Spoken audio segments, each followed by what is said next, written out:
Gente, vamos ler o texto que é o tema, e aí depois vocês já sentam aí para a gente refletir sobre esse texto, né? Eclesiastes 9:10 está escrito: tudo que vier à mão para fazer, faz conforme a sua força, ou com toda a sua força, pois na sepultura para onde você vai não há atividade, nem planejamento, não há conhecimento, nem sabedoria. Eu queria ler o 11 também, diz assim: observei outra coisa debaixo do sol. Aquele que corre mais rápido nem sempre ganha a corrida, e o guerreiro mais forte nem sempre vence a batalha. Às vezes os sábios passam fome, os sensatos não enriquecem, e os instruídos não alcançam sucesso. Tudo depende de se estar no lugar certo, na hora certa. Ninguém é capaz de prever quando virão os tempos difíceis. Como o peixe na rede ou o pássaro na armadilha, as pessoas caem em desgraça de modo repentino. Quem crê, diga misericórdia. Feche seus olhos. Pai, a tua palavra é viva e eficaz. Ela é mais penetrante do que uma espada afiada de 2 gumes. Então, opera-nos hoje pela tua palavra. Transforma-nos, instrui, exorta-nos, edifica-nos, encoraja-nos, para que a gente viva a vida que o Senhor tem para nós. Em nome de Jesus, amém e amém. Pode se sentar. Vou colocar um tema, não costumo fazer isso, mas eu vou colocar um tema nessa mensagem de hoje, para ficar fácil de você lembrar. O tema da mensagem de hoje, você vai fazer uma coisa também que eu não gosto de fazer, mas olha para a pessoa que está do seu lado e fala assim: para de ser chato.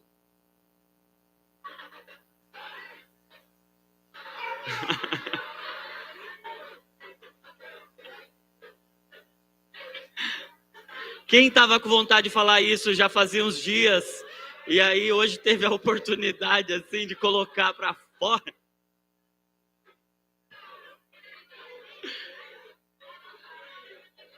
Pronto, já tá bom, já era só para falar, para de ser chato.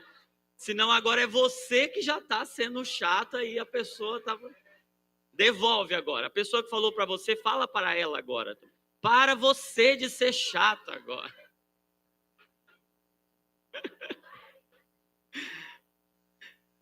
Gente, o livro do Eclesiastes é conhecido como o livro mais ácido ou mais mal-humorado da Bíblia. Você lê o livro do Eclesiastes, é um misericórdia atrás de outro misericórdia. É um eita atrás de misericórdia e atrás de credo. Está repreendido. Porque ele mostra como é a vida debaixo do sol. Então ele faz um paralelo. Existe uma vida debaixo do céu, e ele diz: há tempo para todo propósito debaixo do céu. Quando ele fala da realidade do céu, ele está falando do sobrenatural. Mas ele fala muito sobre o que acontece debaixo do sol. E quando ele fala de debaixo do sol, ele está falando da realidade da vida natural, da vida cotidiana, da vida como ela é aqui, até que a eternidade venha e cubra o nosso tempo e preencha todas as nossas lacunas e os nossos vazios. E se você ler lá no início, você vai ver que Salomão está no final da sua jornada, ele está olhando para trás, ele está repensando a vida, fazendo uma retrospectiva, uma recapitulação, pensando sobre o que ele já viveu, o que ele fez, o que ele deixou de fazer, fazendo um balanço da história. E ele fala assim: a realidade é que debaixo do sol não faz sentido. A vida não faz sentido como eu achei que ela tinha que fazer. As coisas acontecem de um jeito imprevisível. O mal que a gente achou que tinha que ser punido de um jeito, não foi punido do jeito que a gente achou. E aí ele chega numa conclusão. É como se a vida fosse um vapor, uma neblina, é vaidade. Ele fala muito desse conceito. Tudo é vaidade, tudo passa, tudo é passageiro. E aí as coisas acontecem iguais, ao bom, ao ruim. Tem coisa que você fala: não, eu vou fazer tudo certinho, e aí, no final, o que vai acontecer? Vai dar certo, mas aí você faz tudo certinho e tá errado. E aí o outro que faz tudo errado, você fala: não, mas também vai dar errado para ele lá na frente. Aí quando você vê, deu certo, aí você fala, meu, que mundo é esse? Que mundo é esse que as coisas não encaixam, não faz sentido, a conta não fecha? E é como se ele estivesse dizendo, ó, esse livro aqui é para dizer que debaixo do sol a conta não fecha. Então você tem dois caminhos. Ou você vai viver uma vida depressiva e sem sentido, olhando só debaixo do sol, ou você vai olhar para a vida além do sol e vai ver a vida não debaixo do sol, mas debaixo do céu. E aí você vai ver que o único jeito da vida fazer sentido é se a eternidade, o que é eterno, responder às perguntas do nosso tempo. Então ele está dizendo assim, ó, se você ficar preso só no natural, só nas coisas que você vê, só no que você assiste no jornal, só no que você vê no seu dia a dia, não vai dar certo. Você vai terminar a vida azedo, ácido, chato. E, gente, vamos ser sinceros, é muito fácil a gente ir se tornando chato com o tempo. Por isso que o tema dessa mensagem é: para de ser chato, pelo amor de Deus, em nome de Jesus. Porque o natural é a gente ir se tornando chato mesmo, porque a gente vai ficando decepcionado.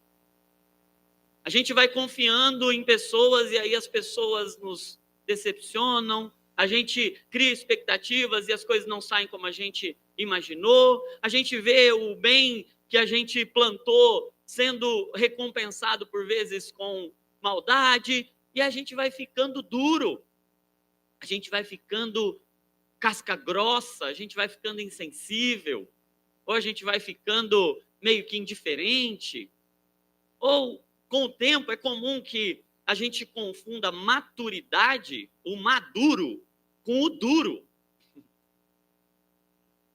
E aí uma pessoa que fica meio assim, sabe, muito resistente, muito chata, às vezes ela está achando que ela está assim porque ela ficou madura, porque ela foi perdendo aquelas ilusões, aquelas expectativas irreais. Mas a realidade é que a vida vai endurecendo a gente. E a gente, com o tempo, vai se decepcionando, vai ficando mais desanimado, vai ficando mais... o que importa é viver, né? Fazer o que tem para fazer aqui. E é sobre esse sentimento que Salomão está escrevendo. Ele está falando, você tem que aprender a viver a vida aqui debaixo do sol. E viver a vida aqui debaixo do sol precisa ter uma consciência. Você precisa ter algumas coisas em mente para poder viver bem a vida que você tem aqui. Como é que você não se torna um cara azedo, uma mulher azeda, chata, que está só gastando tempo aqui naquela expectativa assim, essa vida aqui, não vejo a hora de acabar e Jesus voltar. E às vezes assim, parece até muito santo a gente dizer, não vejo a hora de Jesus voltar. Não porque a gente ama Jesus e está com saudade dele, mas porque a gente não gosta da nossa própria vida. E vamos ser sinceros, isso acontece com muita gente que não está vivendo, está sobrevivendo. E é muito comum que a gente passe pela vida sem a vida passar pela gente. Que a gente esteja automaticamente vivendo e passa uma semana, passa outra semana, quando a gente vê, a gente está em outubro, a gente fala, meu Deus, o ano está voando, o tempo está voando, parece que começou o ano semana passada, agora já está em outubro e parece que está tudo assim no automático. É uma rotina, é uma coisa sem vibração, sem alegria. Parece que eu acordo na segunda-feira já falando assim, nossa, não vejo a hora de chegar a sexta. E aí eu fico contando os minutos para chegar logo a sexta-feira, ou sábado, ou domingo, querendo que a vida passe rápido, vivendo uma vida sem sentir, sem saborear, vivendo uma vida sem graça, sem sabor. E, gente, é um retrato do nosso tempo. É gente que não vê a hora do futuro chegar. Não vê a hora da vida passar. Sabe, quem não fica assim, ai, não vejo a hora de chegar minhas férias. Não vejo a hora. Só que para chegar às suas férias, o tempo tem que passar. E aí, daqui a pouco, o tempo passou. E a gente fica nessa que aí, quando chegar, aí eu vou ser feliz. Quando? E a gente fica colocando essa expectativa de uma vida boa quando acontecer alguma coisa que a gente está esperando. Então, lá naquele dia, mas, gente, sabe quem foi o primeiro que prometeu uma felicidade em outro dia que não hoje? Foi Satanás, quando disse assim, no dia que você comer, aí você vai ser como Deus. Quem proporcionou uma promessa de uma felicidade em outro dia, que não eterno, que não na vinda de Jesus, e o que você tem agora não é assim tão legal, foi o capeta. Por isso, a gente tem que olhar para a nossa vida hoje e pensar, a gente está vivendo ou a gente está sobrevivendo? A gente está vivendo ou a gente está gastando tempo esperando a morte chegar, mesmo que a gente morra de medo dela? E é sobre isso que Salomão está escrevendo. Ele está falando no capítulo 9 sobre a seguinte constatação: a morte chega para todo mundo. A morte vai chegar. Não tem como fugir dela. E sabe que é muito sábio, muito bom você ter essa consciência de que você vai morrer? É meio estranho falar isso, mas pensar na morte com frequência ajuda a gente a viver melhor. Porque quando você tem consciência do limite, e você pensa assim, peraí, eu vou morrer. E a vida que eu tenho, eu não sei até quando tenho. As oportunidades que eu tenho, eu não sei até quando tenho. E pensar na morte faz a gente discernir melhor a vida. Porque, sabe, a noite não ajuda a gente a perceber o valor do dia. Quando fica escuro, você fala, nossa, olha, que falta que faz o brilho do dia. E, ao mesmo tempo, quando a gente não tem alguma coisa, a gente não valoriza mais o que a gente tem. Quando você fica doente, uma gripe, você fala, meu Deus, como a saúde é importante. E a gente, às vezes, passa um dia saudável e a gente não agradece pela saúde que tem. A gente nem percebe quando está saudável, a gente só percebe quando está doente. Esses dias eu quebrei o dedinho. Gente, você nem percebe que tem dedinho na vida. O dedinho passa despercebido assim, tranquilamente. Você faz a maioria das coisas que você tem que fazer sem nem perceber que tem dedinho. Mas aí eu quebrei o dedinho. Eu percebi o quanto o dedinho é importante na vida da gente. Mas só percebi porque quebrou. Aí eu posso olhar e falar, olha como é importante. Só que a vida é muito mais do que qualquer parte dela. Por isso que Jesus diz, por que você fica tão preocupado com relação às coisas da vida? Com relação à comida? Ele fala, não é a vida mais do que a comida, o mantimento? A vida é a coisa mais importante que a gente tem. Mas sabe o que eu tenho percebido? É a coisa que a gente trata como menos importante. Quem aqui acorda e fala assim, uau, eu tenho vida? Na maioria das vezes a gente fala, uau, olha a cama que eu tenho.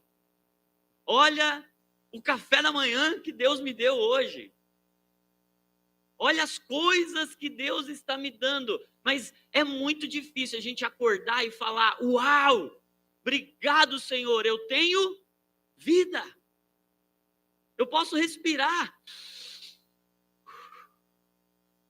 Olha só, eu posso perceber o mundo, eu posso pensar, eu posso sentir, eu posso existir. Gente, talvez a maioria de nós já tenha tido a experiência de ver alguém que a gente ama lutando contra uma doença grave. E talvez a maioria de nós já tenha tido a experiência de perder alguém que a gente ama. De sentir a dor do luto, ou a iminência do luto. Nessas horas a gente percebe que a gente trocaria tudo pela vida. diante da perda de alguém que você ama, todo o dinheiro que você, não é só o que você tem, o que você poderia pedir emprestado, o que você poderia conquistar ao longo da vida, se a vida de alguém que você ama dependesse de 10 milhões de reais, você ia dar um jeito. Você ia fazer uma vaquinha, você ia pedir emprestado, você ia trabalhar de escravo, você ia fazer alguma coisa, mas você não ia deixar a vida para trás por causa de dinheiro. Você não ia fazer a vida ser menor do que dinheiro. O dinheiro serve à vida, não é a vida que serve ao dinheiro. Vocês estão entendendo? Mas quantos de nós estamos deixando de viver a vida por causa de dinheiro? Quantos de nós estamos insatisfeitos com a vida, deixando de desfrutar da vida, porque a gente não tem a quantidade de dinheiro que a gente achou que devia ter?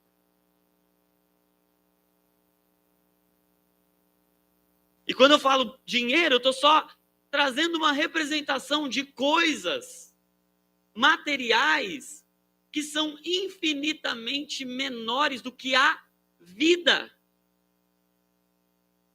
E aí a gente gasta a nossa paz. A gente não desfruta da vida que Deus nos deu. A gente deixa a vida escorrer pelas mãos. A gente fica perdendo tempo e oportunidades. A gente fica gastando minutos que não voltam mais. Preocupado com nada. Porque nada importa diante da vida. A vida vale mais que tudo. A vida vale mais do que se alguém gosta de você ou não, se alguém promoveu você ou não, se você conseguiu fazer a viagem que você queria, se você conseguiu trocar o carro que você queria. A vida vale mais. E a gente inverte isso. E aí, gente, eu não estou dizendo que as coisas não são importantes para a vida. Mas a gente coloca em ordem errada. E aí a gente não vive a vida. A gente não curte a vida. A gente não aproveita a vida. E é isso que Salomão está dizendo, pelo amor de Deus. A morte vai chegar. Então, antes que a morte chegue, viva! Porque pior do que uma morte é uma vida que você não viveu. Pior que morrer é morrer e não ter vivido. É morrer e não deixar um legado. É morrer e não ter marcado a vida das pessoas. É morrer e não ter deixado dentro do coração de quem você ama uma memória com todos os seus valores, com todos os seus amores, com todas as suas convicções. É você passar pela vida sem a vida passar em você, por você e através de você. Gente, nós estamos sendo roubados da vida. Nunca foi tão fácil a gente estar num lugar e não estar. Nunca foi tão fácil a gente estar presente fisicamente, mas completamente ausente, preocupado com um monte de coisa, distraído com um monte de coisa. E aí tem alguém real, uma vida diante da gente, e sabe o que a gente está fazendo com aquilo? A gente está jogando a vida fora. John Piper diz uma frase, ele disse assim: nós só temos uma vida para viver. Nós não podemos desperdiçá-la. Só o que for feito para a eternidade vai durar. E o que é feito para a eternidade? É aquilo que marca o espírito das pessoas. É aquilo que grava o íntimo do coração das pessoas. E a gente hoje tem que tomar uma decisão. Nós vamos desperdiçar a vida, invertendo a ordem, colocando coisas no lugar da vida, ou a gente vai assumir uma responsabilidade e dizer assim: eu não vou chegar na morte sem antes ter apresentado para ela uma vida. Por que Eclesiastes 7 vai dizer que é melhor estar na casa do luto do que na casa da festa. Porque no luto, você valoriza a vida. O rosto triste melhora o seu coração, porque ele diz, cara, eu não posso desperdiçar a vida. Não sei quantos dias eu tenho. Não sei quantos minutos eu tenho. Eu não sei o que vai acontecer. Mas eu sei que, dependendo da forma como eu vivo, eu posso chegar na morte sorrindo. Porque a vida, quando encontra a morte através do evangelho, não tem mais medo. A morte não é mais o fim. A morte não é mais o nosso limite. Mas para isso, eu preciso aprender o que é, como é e quem é viver. Porque Paulo ensinou, para mim o viver é Cristo e o morrer é lucro. Eu preciso aprender a viver. Sabe, tem um hino? É preciso saber viver? Não é da harpa cristã, não. Mas é preciso saber viver, é verdade, ele está certo. Viver não é só existir. A gente tem que aprender a viver. A gente acha que só de nascer já está vivendo, mas não. Só de nascer, você está existindo. Existir, as plantas existem. Existir, as bactérias existem. Os vírus existem. E às vezes a gente está vivendo igual um vírus. Uma bactéria só consumindo, só pegando coisas, só tentando se alimentar de pessoas. Isso é existir. Mas não é viver, porque viver é Cristo. E Cristo, como o Renatão estava falando, é entrega. Cristo é viver uma vida que vale a pena morrer. E sabe o que eu tenho entendido? Que se a gente não tem uma boa causa para morrer, algo que a gente fala assim, por isso aqui eu morro, é porque muito provavelmente a gente não tem uma boa razão para viver também. Então essa dinâmica da morte e da vida é o que Salomão está dizendo, ei, para tudo. Não espera chegar no leito do hospital para fazer esse balanço. Ele está escrevendo para dizer, eu vivi de tudo.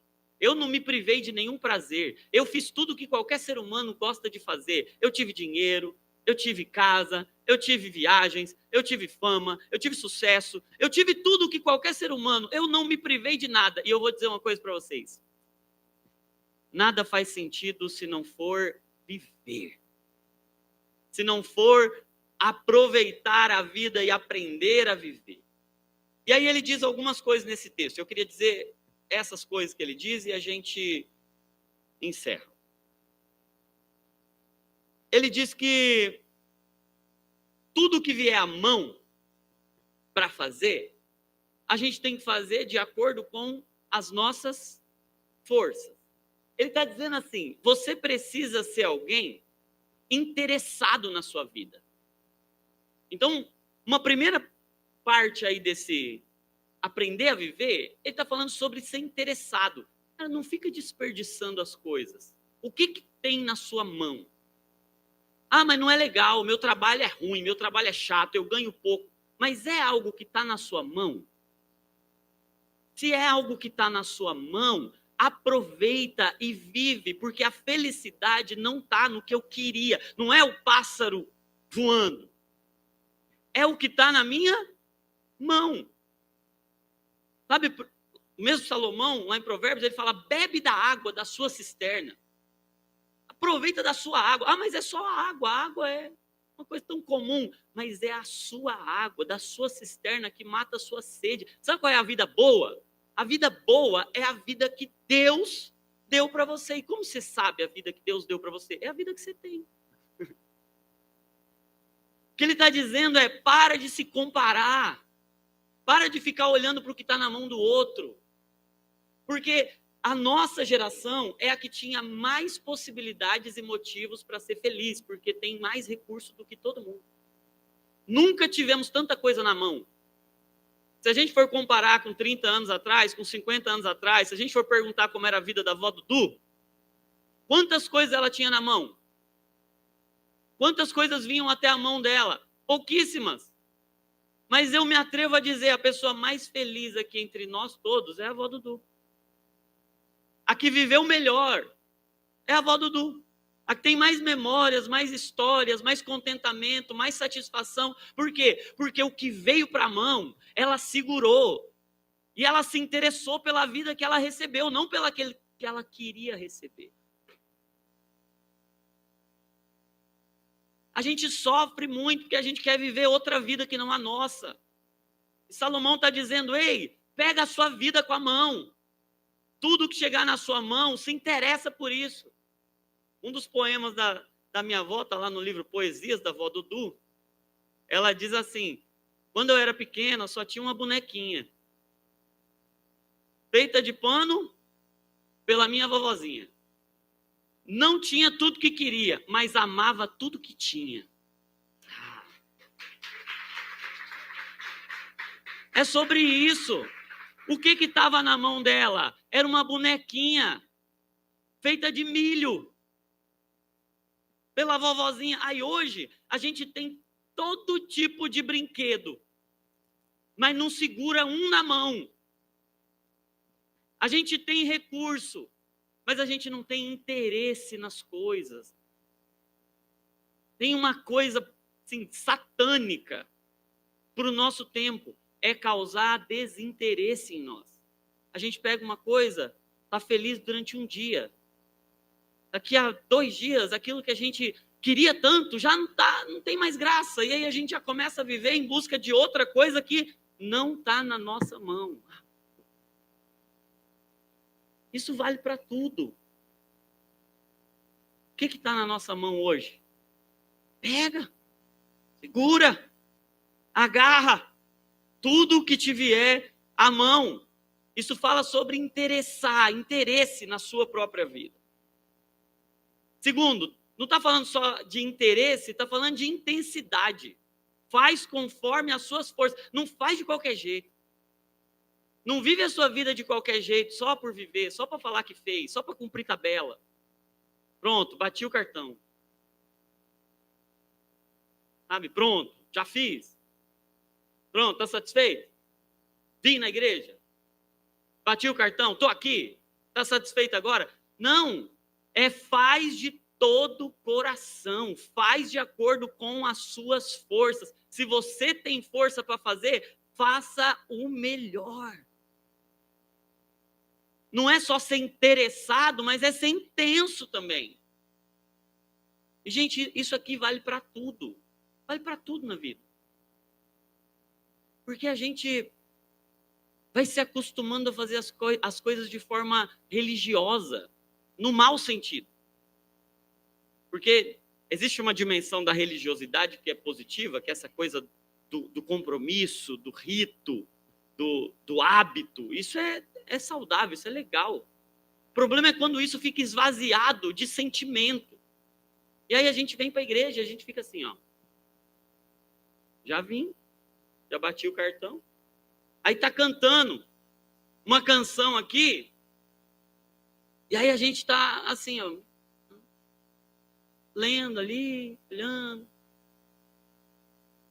Como se, legal, eu tô aqui. Mas não é sobre estar aqui. É sobre fazer de acordo com a sua força. Tem força para levantar a mão? Então levanta. Tem força para cantar alto? Então canta. Os caras lá na Arena Corinthians, é um bando de louco, que os caras cantam com todo o coração. E o que eles estão fazendo? Eles estão fazendo de acordo com as forças. É justo que a desgraça do Corinthians tenha mais alegria num povo para cantar para eles do que Jesus, o Senhor dos Senhores, o Rei dos Reis. Então é justo que a gente dê mais força, que a gente entregue mais intensidade para outras coisas que não para o doador da vida, para a nossa própria vida. Por exemplo, quantos de nós no trabalho a gente é um leão, mas aí chega em casa para servir a família, a gente é um gatinho.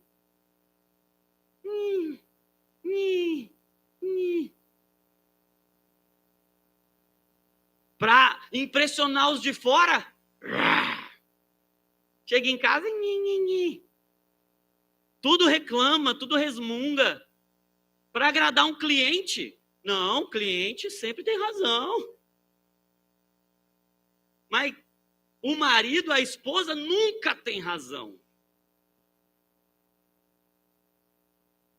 Eu falei, ia ser eita atrás de misericórdia. Eu ia falar umas coisas polêmicas hoje. Mas é isso, a gente está vivendo vidas quebradas, fracionadas, em que o objetivo de verdade não é viver. Por isso que ele até vai falar, ei, para de ser chato, aproveita a vida com a mulher da sua mocidade, aproveita a vida com o marido que Deus te deu. Você só vai ter ele, só vai ter ela. Tomara. Amém? Em nome de Jesus. Então aproveita. Para de ser chato, para de ser chata, para de pegar no pé. Facilita a vida dos outros. A vida já é difícil para todo mundo, você vai ficar dificultando ainda mais. A gente é muito melindroso, a gente fica pegando no pé por causa de pouca coisa. A gente vira a cara, a gente fica de cara feia por causa de nada. Quando a gente tem um problema de verdade, aí a gente fala assim, nossa, eu era tão feliz e não sabia. Hoje, por exemplo, hoje pode ser um dia que a gente fala assim, hoje o dia não está muito legal. Mas se eu perguntar para você, por que o dia não está legal? Hoje eu não estou me sentindo muito bem, acordei estou meio com sono. Mas, gente, se a gente tivesse com um parente na UTI agora, a gente já está falando, eu daria tudo para o meu problema ser sono. Eu daria tudo para hoje estar aqui só dizendo assim, hoje eu não acordei muito legal. E eu ia estar tão feliz de ter acordado só com sono. Eu ia estar pulando de alegria. Já parou para pensar que quando Jesus curava, por exemplo, um paralítico, o paralítico saía saltando, pulando, igual um doido. Por quê, gente? Porque ele agora podia andar. Olha só. Parou para pensar que todo dia a gente acorda, levanta da cama, e a gente pode andar, talvez Deri possa testemunhar disso para a gente hoje, valorizando cada passo. Cada passo novo é uma vitória, é um testemunho. Por quê, gente? Porque Deus dá tanto para a gente todo dia, e a gente vai vivendo como se não tivesse nada, como se Deus estivesse devendo para a gente. Como se alguém estivesse devendo para a gente. Não me tratam como eu mereço ser tratado. Não me injustiçando. Olha, eu faço tanto e não recebo um pix. Facilita, irmão. Facilita a vida. A viver é entregar. Viver é servir. Por isso que é tudo o que te vier à mão para fazer. Não é o que os outros vão fazer por você, é o que você está fazendo pelos outros. Tem coisa vindo para sua mão e é para você fazer, não é para você ficar esperando os outros fazer. Sabe o que a gente gosta de fazer? Nossa, olha, ninguém faz nada. E a gente olha para tudo que os outros não estão fazendo, mas a gente tem muita dificuldade de olhar para aquilo que está na nossa mão e falar, o que eu tenho que fazer? O que eu posso fazer? E aí a gente fica insatisfeito, resmungando, reclamando, por quê? Os políticos não fazem o que tem que fazer.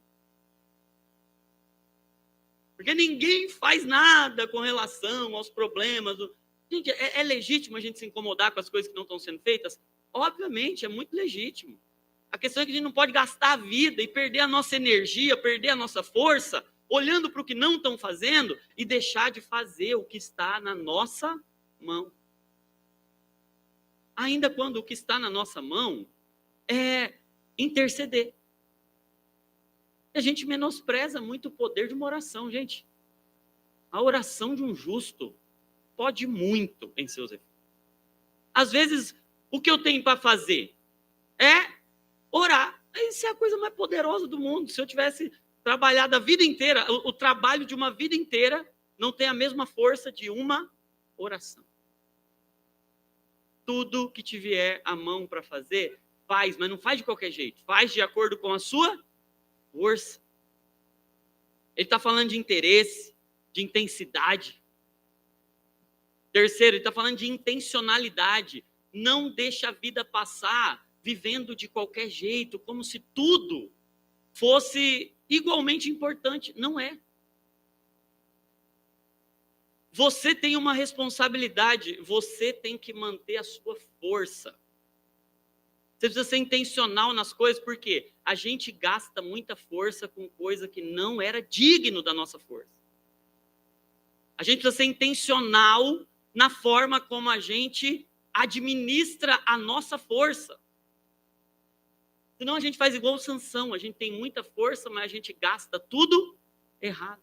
Nem tudo é digno do nosso esforço. Tem guerra que a gente não precisa guerrear. Já pararam para pensar que na natureza, debaixo do sol, tudo tem limite? A gasolina do seu carro, quando você põe, o tanque fica lá em cima. Só que aí, o que você tem que fazer agora? Você tem que administrar. Por quê? Porque vai acabar. E quando acabar, você vai ter que pôr de novo. Só que quanto mais você põe, mais você gasta. Então você precisa administrar bem. Quanto você tem para gastar? O que você vai fazer com aquilo que você tem? Nem tudo que está diante de nós é para a gente fazer. Porque tem hora, e aqui isso aqui é importante, tem gente que faz mais do que devia. E aí parece que isso é muito legal. Só que fazer mais do que devia, primeiro, vai gastar e acabar a sua força. E segundo, você vai impedir alguém de fazer o que devia. Aí vai ficar uns sobrecarregados, porque estão gastando mais do que devia, e outros vão ficar acomodados, porque alguém ficou sobrecarregado para o folgado ficar folgado. A força é limitada, por isso que tem um conforme aqui. Você não pode fazer tudo o tempo todo. Não tem energia para tudo. Você vai ter que ser inteligente para administrar as suas forças. Porque não tem limites assim irrestritos. Por exemplo, se você passa 3 horas assim, ó, parece que você não gastou nada, mas você gastou a sua energia cerebral assim num nível. Você gastou sua atenção, você gastou seu interesse, você gastou sua criatividade, você gastou suas emoções, você gastou um monte de coisa. Aí, de repente, chega uma pessoa de verdade, o que você tem para entregar para ela ali naquele momento? O resto. O restinho. Por isso que nós precisamos ser intencionais e inteligentes em como a gente administra a nossa energia. Vocês lembram de Moisés? Moisés, quando ele morre, Josué entra num processo de luto. E aí o Senhor, depois de 30 dias de prantear, o Senhor vem visitar Josué capítulo 1, e o Senhor diz assim: ô Josué, Moisés morreu. Pô, ele já sabia, né? Vamos ser sinceros.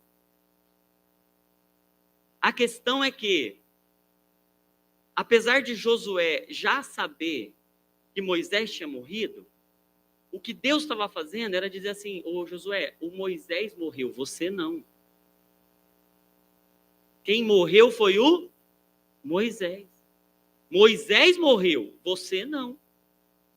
Então, seja forte, porque você está gastando todas as suas forças como alguém que se perdeu, como alguém que não tem mais força, porque se decepcionou com uma perda, com uma decepção, com um luto, e agora eu quero que você renove a sua força, seja forte, seja corajoso, porque olha o que Deus diz para Josué: nenhum inimigo vai ficar de pé diante de você, desde que você fique de pé. Ele fala: se levanta, fica de pé. Porque se você estiver de pé, nenhum inimigo vai poder resistir. E outra, onde você pisar a planta do seu pé, eu vou dar a você. Assim como eu fui com Moisés, eu serei com você. Mas para isso, o Josué tinha que levantar da cama dele, ter força para ficar de pé e ter força para andar. Porque o inimigo não podia resistir, mas o desânimo de Josué podia impedir ele de entrar na terra prometida. Gente, o inimigo não tem poder de roubar as bênçãos de Deus de nós, mas o desânimo tem. A gente vive uma vida desanimada, cansada, sabe? Ó céus, ó vida. Vivendo a vida sem força, sem intensidade, sem intencionalidade, a gente está deixando de entrar em terras que o Senhor preparou para nós. Já parou para pensar? Tem uns inimigos que na nossa cabeça eles são tão grandes. Mas era só a gente se colocar de pé, ter ânimo, coragem e ir lá. Porque Deus está dizendo, ó, o problema não são os inimigos, o problema é você ficar deitado aí, desanimado, deixando a vida passar, como se você tivesse morrido porque alguma coisa ou alguém que você ama muito morreu. Moisés foi importante? Demais.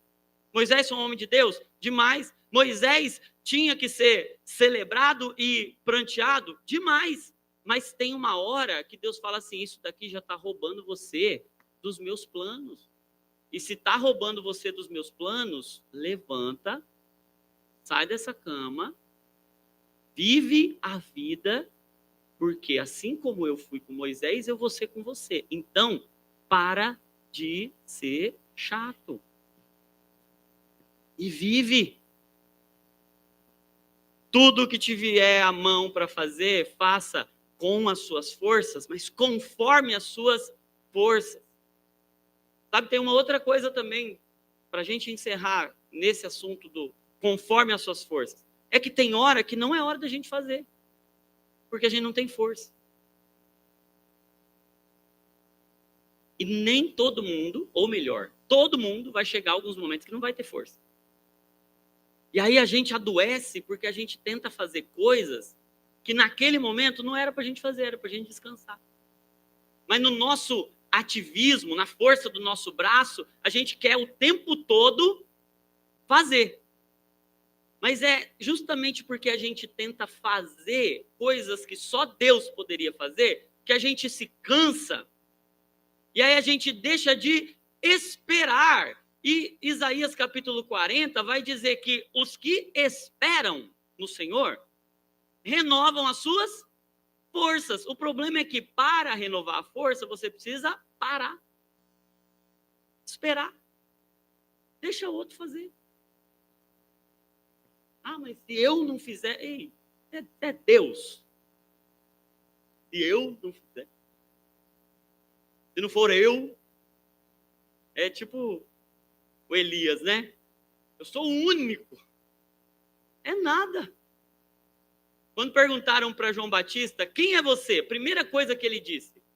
Sabe o que ele falou? Eu não sou o Cristo. Gente, a coisa mais importante que a gente tem a fazer é descobrir que a gente não é o Salvador do mundo. Antes de descobrir quem a gente precisa descobrir quem a gente não é. Eu não sou Cristo. Eu não sou o Salvador. O mundo não depende de mim. Eu não posso carregar o mundo nas costas. Tem hora que eu não vou ter força para fazer alguma coisa. E isso não é um álibi, uma desculpa para irresponsabilidade. Mas é um chamado à confiança em Deus. A dizer, Senhor, hoje isso aqui está fora. Eu não consigo. Mas não é porque eu não consigo que eu vou ser irresponsável, eu vou largar. Não, eu vou esperar no Senhor. Eu vou dizer, Senhor, eu não consigo. Mas eu estou aqui, aos seus pés, esperando no Senhor. E enquanto eu espero, é como se eu estivesse inspirando. Ó. E quando eu inspiro, eu recebo uma dose nova de força. É aí por isso que Isaías 40 vai dizer, os que esperam no Senhor renovam as suas forças. Aí sabe o que ele diz? Eles voam alto como águia. Eles correm e não se cansam, caminham e não se fatigam. Sabe, vai ter momento da vida que é de voar. E a gente não pode andar na hora de voar. Vai ter momento da vida que é de correr. E a gente não pode voar na hora de correr. Vai ter momento na vida que é de andar. E a gente não pode ficar parado na hora de andar. Por isso que ele diz, os que esperam renovam as suas forças. E aí o que eles vão fazer? Eles vão voar alto, como águia. Eles vão correr e não vão cansar. E vão caminhar e não vão desfalecer. Nós precisamos ter esse discernimento de agora é hora de voar para onde? Mas agora é hora de correr com o quê? E agora é hora de andar em que direção? Quais áreas da minha vida que eu estou sentado e que eu tenho que andar? E quais áreas da minha vida que eu estou andando e eu tenho que voar? Porque a vida não tem segunda chance. Não vai ter outro dia 12 de outubro de 2025. Esse já foi. Ou melhor, está sendo. Não tem segunda chance. Por isso que Moisés disse, Salmo 90, ensina-me a contar os dias, não os anos. Porque quando a gente conta os anos, a gente conta uma unidade em 365. Quando a gente conta os dias, a gente está falando cada dia é vida. Por isso que Jesus disse, não pensa no amanhã, não fica ansioso com o amanhã, basta a cada dia o seu mal. Hoje é a porção exata que a gente dá conta. Então para de ficar preso no ontem e para de ficar preso no amanhã. Por quê? O que você tem mão para pegar se chama hoje. Só tem hoje. Amém? Você vai parar de ser chato? A chatice é não viver a vida. E digo mais, a chatice é, além de não viver a vida, atrapalhar a vida de quem está querendo viver. Então vamos fazer um compromisso aqui. Vamos honrar Cristo vivendo, porque o viver é Cristo. Vamos aproveitar esse tempo que a gente tem. E quando eu digo esse tempo que a gente tem, eu estou falando da vida mesmo. E amanhã, a hora que a gente acordar, segunda-feira, a gente não vai falar assim, segundou. A gente vai falar um segundou, igual a gente fala um sextou. E na terça a gente vai falar, uau, terçou, quartou, quintou, sextou, sabadou, domingou. Por quê, gente? Porque viver é Cristo. Cristo não é o fim de semana, Cristo é a vida. Cristo não é a férias, Cristo é a vida. Isso não significa que todo dia vai ser legal, mas a gente vai aprender a viver o dia bom e o dia mau. Chorando quando tem que chorar, sorrindo quando tem que sorrir, aproveitando quando tem que aproveitar, porque é isso. É não pular etapa. é não faltar na própria vida. Sabe, chamada? Como se todo dia Deus fizesse uma chamada. Aí, tá lá. Cissão, Olívia. E a gente tem que dizer, presente. Estou aqui para viver a vida, aprender o que eu tenho que aprender, sentir o que eu tenho que sentir e ser quem Ele me chamou para ser. Em tudo que me vier à mão. Fazer de acordo ou conforme as forças que o Senhor me deu. Por quê? Porque a morte chega. E aí não dá para negociar com a morte. Não tem contraproposta. Não dá para dizer, eu ofereço tanto. Não tem. É apenas uma vida. E a gente não pode desperdiçar. Amém? Vamos orar?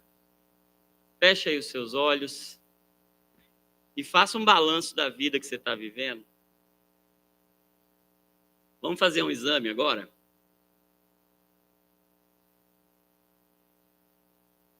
Vamos fazer um balanço aí. Como é que tá? Como é que tá o nível de vida que você está vivendo? Quanto você tem desfrutado da vida? Vamos fazer 2 avaliações. Quanto da vida você tem vivido, aproveitado, desfrutado? E segunda avaliação, assim, quanto da vida você tem desperdiçado com pequenas coisas, com detalhes que roubam a alegria da vida e você vai ficando tenso por causa de coisas periféricas, secundárias, que vai passar 5 anos, você vai falar assim, por que eu me preocupei com aquilo? A realidade é que 90% das coisas que a gente se preocupa tanto, elas nunca acontecem. E a gente gasta uma energia com coisa que não é eterna. Com probleminhas assim que... Vamos aprender a valorizar a vida, porque viver é Cristo. Cada segundo tem um dono, Cristo. A gente não tem tempo. O tempo é dele. Ninguém tem tempo para perder, porque todo o tempo do mundo tem um dono. Ele é o Senhor do tempo. Amém? Feche seus olhos, faça aí essa avaliação agora. Agora é você e Deus. Agora é você, Deus e a vida. E a sua chatice e a minha chatice. Ai, Jesus, tem misericórdia de nós, Senhor. Ensina-nos a contar os nossos dias. Ensina-nos a viver. Porque o viver é Cristo. Nós não podemos desperdiçar a vida com coisas que não são eternas. Não é a vida mais do que o mantimento, não é o corpo mais do que as vestes. Senhor, ensina-nos a administrar as nossas forças de acordo com o teu coração e com os teus anseios. Nós queremos ter fome e sede de justiça, nós queremos viver a vida que o Senhor tem para nós. Ajuda-nos, Senhor, a tirar da nossa frente tudo que é chatice, tudo que é presunção, prepotência, arrogância nossa de achar que a vida tem que ser do nosso jeito. A vida é do seu jeito, Senhor. E nós talvez não tenhamos tudo o que queremos, mas nós vamos querer tudo que temos. Nós vamos amar a vida que temos. Nós vamos encontrar contentamento no Senhor. Então, em nome de Jesus, renova, Senhor, o nosso entendimento, o nosso coração. Renova em nós a alegria da tua salvação. Nós queremos viver uma vida alegre, porque somos salvos. Em nome de Jesus. Amém e amém. Graças a Deus. Aplauda Jesus.